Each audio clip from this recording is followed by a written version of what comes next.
alcohol solutions A and B, they are mixed in the proportion 1:3 by volume. तो अगर ये बोलूं A और B तो alcohol solutions है. ये हमेशा alcohol solution क्यों लेते हैं ये नहीं पता. Milk solution भी ले सकते थे. Anyway, the volume of the mixture is then doubled by adding solution A such that the resulting mixture has 72% alcohol. Okay, इस मिक्सचर में सॉल्यूशन A ऐड किया गया ताकि ये मिक्सचर डबल हो जाए. तो अगर ये A 1 लीटर था, B 3 लीटर था, तो इसका मतलब है इससे एक मिक्सचर आएगा वो 4 लीटर होगा. एंड ऑब्वियसली उसके साथ A को मिक्स किया गया है तो A भी 4 लीटर ही होगा, तभी डबल होगा ना जितना ओरिजिनली ये मिक्सचर रहा होगा. ये मिक्सचर A प्लस B है, ये भी 4 लीटर है, ये 4 लीटर. मतलब पहले ये प्रोसेस हुआ है, ए बी को 1:3 के रेशियो में किया है. इसके बाद सेकेंड प्रोसेस ये हुआ है कि ए प्लस बी से जो भी बन के आया, जितना भी ये परसेंटेज एल्कोहल सोल्यूशन आया होगा उसको मिक्स किया है. ठीक है, ये हम फिर से एलिगेशन रूल ही लगा रहे हैं. मिक्सचर एलिगेशन में सबसे बेस्ट रूल है एलिगेशन रूल. आप इसे समझ जाओ, इसके बाद बहुत सारे कैट के क्वेश्चंस तो कंपैरेटिवली बहुत आसान होते हैं. मुझे ये भी याद है कि एक वीडियो में किसी स्टूडेंट ने ये रिक्वेस्ट की थी कि एलिगेशन का आप रूल का वीडियो बना देना. जल्दी ही वो वाला वीडियो भी बनाएंगे यार. I am already compiling those questions, so will soon come up with that video, so don't worry. But उसके बिना भी आप ये क्वेश्चन समझ सकते हो. अगर सोल्यूशन ए 60% एल्कोहल है, so A 60% alcohol, then percentage of alcohol in solution B. Solution B का परसेंटेज बताना है. लेट्स अज्यूम ये X% है.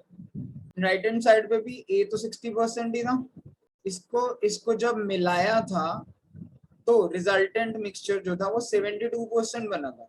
सी अब एलिगेशन में अगर आप 4 लीटर और 4 लीटर मिक्स कर रहे हो का मतलब है ये 1:1 के रेशियो में है, बिकॉज आप इन दोनों को 4 से काट सकते हो. 1:1 के रेशियो में जब कोई भी सोल्यूशन होता है ना, तो ये जो मिडिल वैल्यू है ये हमेशा इन दो नंबर्स की एवरेज है. तो एक नंबर तो 60 है, ये नंबर जो है इससे 12 छोटा है. 72 से 12 छोटा है ना 60. तो जो दूसरा नंबर होगा वो 72 से 12 बड़ा होगा 84. आप ये x लेकर भी कर सकते हो कि आप ये ले लो. अगर मैंने x से ले लिया है तो यू कैन टेक कि ए बी वाला जो सोल्यूशन है वो y% होगा.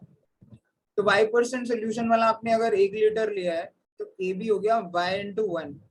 1 लीटर में y% सोल्यूशन y/1 और 60% 1 में है तो ये 60/1. इन दोनों को ऐड कर दो तो टोटल सोल्यूशन हो जाएगा डिवाइडेड बाय, मतलब टोटल एल्कोहल सोल्यूशन हो जाएगा divided by total solution. Total है 1 + 1, 2 लीटर हो गया ना. अभी ये वेटेड मीन है actually. This number into this plus this into this divided by this plus this, ये 1 + 1. This is weighted mean. So that should be equal to जो बीच में नंबर आ रहा है विच इज 72. अगर आप इसे सॉल्व करोगे तो ये क्रॉस मल्टीप्लाई करो, दिस विल बी 144. 144 में से आप 60 माइनस कर दो तो y will be 144 minus 60 which is nothing but 84. इससे भी y 84% आएगा. बट ये कैलकुलेशंस के बजाय, I mean this is traditional method, इसके बजाय you should know this concept कि अगर रेशो 1:1 है तो जो बीच में वैल्यू होती है वो मीन होती है. बेसिकली इसका मतलब है जो दोनों भी सोल्यूशन है उनका एवरेज है ये 72. और एक सोल्यूशन हमको दिया है 60% है. 60% से मीन 12 ज्यादा है ना, तो दूसरा सोल्यूशन मीन से 12 ज्यादा रहा होगा, तभी तो दोनों को मिला के अगर आप ध्यान से देखो 84 + 60 का एवरेज लोगे then it will be 72% only. You can check this thing. तो इससे हमें क्या मिल गया कि a + b जो सोल्यूशन था जो हमने यहाँ मिक्स किया था वो हमारा 84% सोल्यूशन है.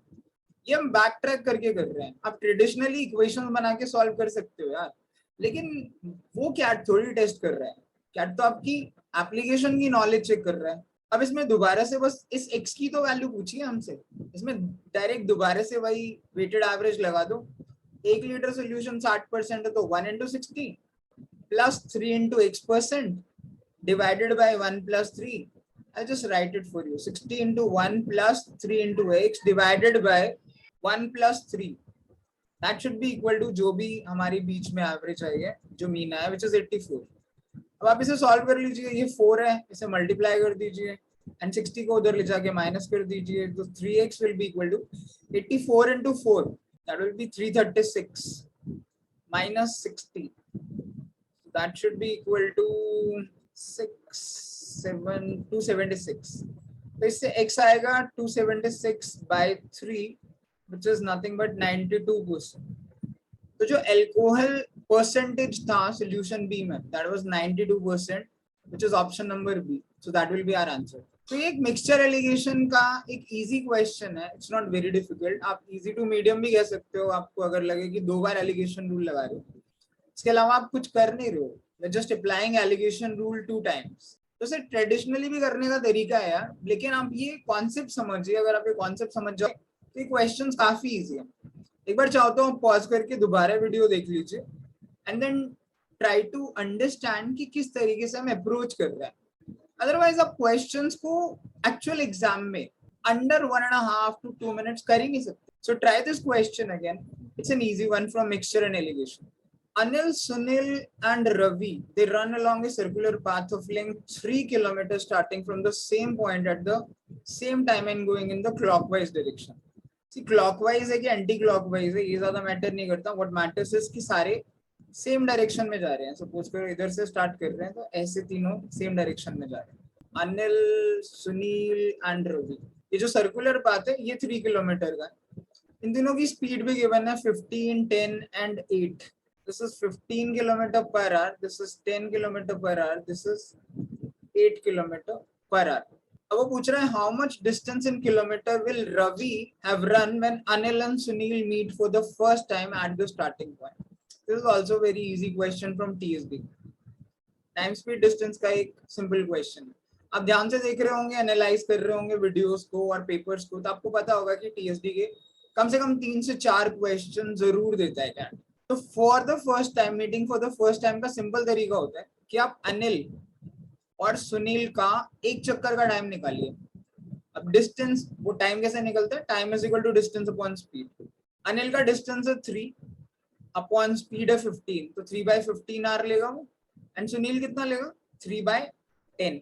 इन दोनों का एलसीएम जो होता है उतनी देर बाद ये दोनों मीट करते हैं. ये कॉन्सेप्ट हमने लास्ट कुछ वीडियोस में भी डिस्कस किया था, बिकॉज ये स्लॉट 2 में भी था और स्लॉट 3 में भी सेम क्वेश्चन है. तो जब भी आप फ्रैक्शंस का एलसीएम निकालते हैं उसका तरीका होता है न्यूमरेटर्स का एलसीएम अपॉन डिनोमिनेटर्स का एचसीएफ. सॉरी, 15, 10. इस तरीके से हम फ्रैक्शंस का एलसीएम निकालते हैं. अगर फ्रैक्शन का एचसीएफ निकालना होता तो न्यूमरेटर का एचसीएफ होता है और डिनोमिनेटर का एलसीएम होता है. अब 3 और 3 का एलसीएम 3 होगा डिवाइडेड बाय एचसीएफ. 15 और 10 में हाईएस्ट कॉमन फैक्टर, सबसे बड़ा कॉमन फैक्टर है 5. दोनों में 5 ही कॉमन है. तो 3/5 आवर्स के बाद अनिल और सुनील एक दूसरे को स्टार्टिंग पॉइंट पर ही मीट करेंगे. अब वो पूछ रहा है इतनी देर में कितना डिस्टेंस रवि ने ट्रेवल कर लिया है. So distance is equal to speed into time. अब रवि की स्पीड है 8, टाइम है उसके पास 3/4 आवर्स. तो टोटल कितना हो गया? 24/5. अगर आपको 5 से डिवाइड करना ना बेस्ट है, ऊपर नीचे 2 से मल्टीप्लाई कर लो, बिकॉज ऊपर 48 अपॉन नीचे 2 होता है, नीचे 10 बन जाता है ना 5 into 2. तो 10 से डिवाइड करना तो बहुत ही ईजी होता है. इसमें तो डेसिमल ही लगाना होता है राइट हैंड साइड से एक प्लेस पे. तो 4.8 किलोमीटर्स डिस्टेंस ट्रेवल करेगा रवि जब अनिल और Sunil first time starting point पर मीट करेंगे. And that's option number C. तो ये भी एक बहुत ही स्टैंडर्ड कैट का क्वेश्चन है. वैसे काफी घिसे पिटे से क्वेश्चंस आजकल कैट दे रहा है, इतने डिफिकल्ट क्वेश्चन नहीं है यार. अगर आप ढंग से प्रैक्टिस करो, सीरियसली आप एनालिसिस करो, तो आराम से कैट में अच्छी परसेंटाइल ला सकते हो. 98, 99 भी कोई बड़ी बात नहीं है. 99 के ऊपर थोड़ी फाइट अच्छी होती है, क्योंकि तब हम इंडिया के टॉप 1% लोगों की बात कर रहे हैं. ठीक है, वहां पे तो मैं यहाँ पे मानता हूँ कि थोड़ी फाइट है, लेकिन 98, 99 लाना तो कोई इतनी बड़ी बात नहीं. तो आप इस क्वेश्चन को दोबारा से देखिए, इतना कुछ मुश्किल नहीं था. अनिल और सुनील को आपको देखना था कि कब वो पहली बार स्टार्टिंग पॉइंट पर मीट करेंगे. और उसके लिए कुछ भी नहीं होता. अनिल का एक चक्कर का टाइम देखिए, सुनील का एक चक्कर का टाइम देखिए, दोनों टाइम्स का एलसीएम ले दीजिए. इतनी देर के बाद वो मीट करेंगे, जो हमारे केस में 3/5 आवर्स आया. बस ये चेक करना था 3/5 आवर्स में रवि कितना डिस्टेंस ट्रेवल करेगा. And distance is equal to speed into time.